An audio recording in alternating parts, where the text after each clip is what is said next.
로마서 15장 27절 저희가 기뻐서 하였거니와 또한 저희는 그들에게 빚진 자니 만일 이방인들이 그들의 영적인 것을 나눠 가졌으면 육적인 것으로 그들을 섬기는 것이 마땅하니라. 바울은 기쁨으로 사랑의 구제를 베푸는 마게도냐와 아가야 교인들이 사실은 예루살렘 교회의 유대인 교인들에게 빚진 자라고 이야기하고 있죠. 왜냐하면 하나님께서는 아브라함을 통해 이스라엘 백성들을 구원하시겠다는 언약을 하셨고 이를 성취하기 위해 예수님께서도 육신으로는 다윗의 혈통으로 나셨는데 이제 하나님께서 이방인에 대해 구원의 은혜를 베푸시겠다고 작정하셨을 때 그들 이방인들에게 그리스도를 전가하고 복음을 전파한 사람들은 바울을 위시한 유대 사람들이었죠.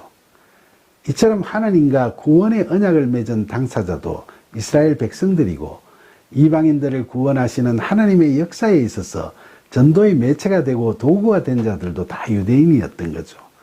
그래서 바울은 이방인들은 영적 구원을 얻는 데 있어서 유대인들에게 빚진 자들이라고 이야기하는 겁니다. 그러니까 그는 유대인 교인들이 어려울 때 이방인 교인들이 헌금을 한다든지 해서 육적으로 그들을 구제하는 것이 마땅하다고 이야기하고 있는 거죠. 로마서 15장 28절 그러므로 내가 이 일을 마치고 이 열매를 그들에게 확정한 후에 너희에게 들렀다가 스바나로 가리라. 사실 당시 예루살렘의 유대인들은 예수 그리스도를 믿는 바울을 그들의 배역자로 생각하고 그가 그곳으로 오면 죽이려고 생각하고들 있었죠. 그러나 바울은 그런 위험에도 불구하고 사람을 시켜서 헌금을 전하지 않고 예루살렘 교회를 직접 가려고 한 이유는 그동안 그가 한 사역을 예루살렘 교회 지도자들에게 보고하고자 했던 거죠. 그래서 예루살렘 교회 사도들이 만류를 하는데도 불구하고 그곳으로 가서 야고보 사도와 장로들을 만나 문안하고 자기의 사역을 낱낱이 보고했죠. 특히 본절에서 이 열매를 그들에게 확정하겠다고 이야기했듯이 이방인들에게 복음의 씨를 뿌려서 이렇게 헌금을 그 보답의 열매로 받아올 수 있었다는 것도 그들에게 이야기했죠. 로마서 15장 29절 내가 너희에게 나아갈 때 그리스도의 충만한 복을 가지고 갈 줄을 아노라. 바울의 이 말씀은 로마교회 교인들을 만나서 그리스도의 사랑과 은혜를 같이 찬양하고 함께 누리기를 축원하는 마음에서 드리는 간구의 말씀이었죠.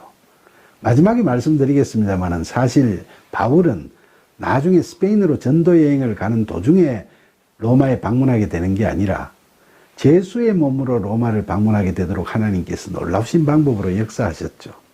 로마서 15장 30절 형제들아 내가 우리 주 예수 그리스도와 성령의 사랑으로 말미암아 너희를 권하노니 너희 기도에 나와 힘을 같이하여 나를 위하여 하나님께 빌어. 바울은 자신에게 닥칠 고난과 시련을 미리 예견하는 듯이 로마교회 교인들에게 그리스도 안에서 성령의 사랑에 힘입어 복음 사역에 동참해 줄 것을 이처럼 간구하고 있죠.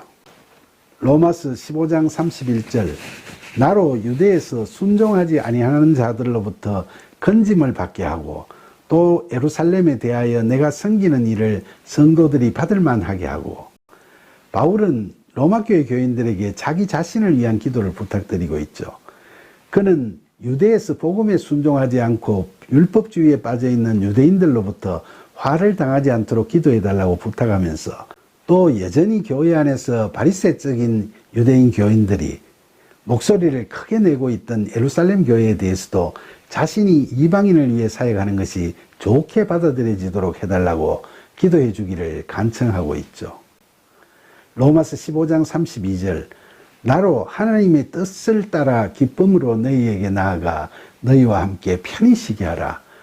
바울은 염려되는 예루살렘 사역을 잘 마치고 하나님의 뜻에 따라 로마에 가서 교인들과 만나 기쁘게 교제하고 싶은 심정을 토로하고 있습니다.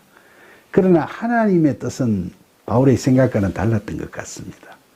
사도행전에 보면 실제로 예루살렘을 방문한 바울은 율법주의에 젖어 있던 유대인들에 의해 군대로 넘겨진 후에 천부장 허락하에 백성들에게 자신이 예수님을 만난 간증을 하자 또다시 유대인들은 그를 고발했죠.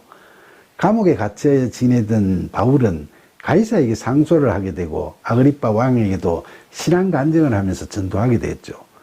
로마로 압송되던 바울은 큰 풍랑을 맞아 배가 파손되는 바람에 멜리데 섬에 표류되어 있다가 로마로 압송되게 됐죠.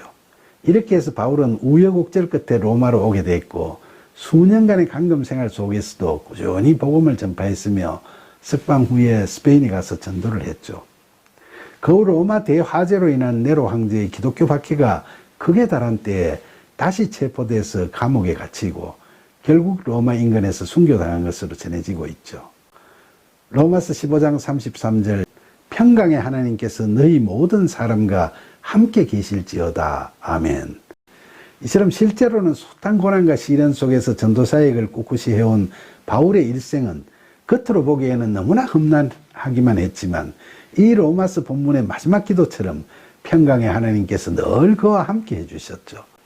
그 은혜에 힘입어 그의 서신서 13권이 신학성서의 절반을 구성하도록 채택되었을 뿐만 아니라 그의 가르침으로 수많은 사람들이 회심하고 구원의 기쁨을 누릴 수 있게 된 겁니다.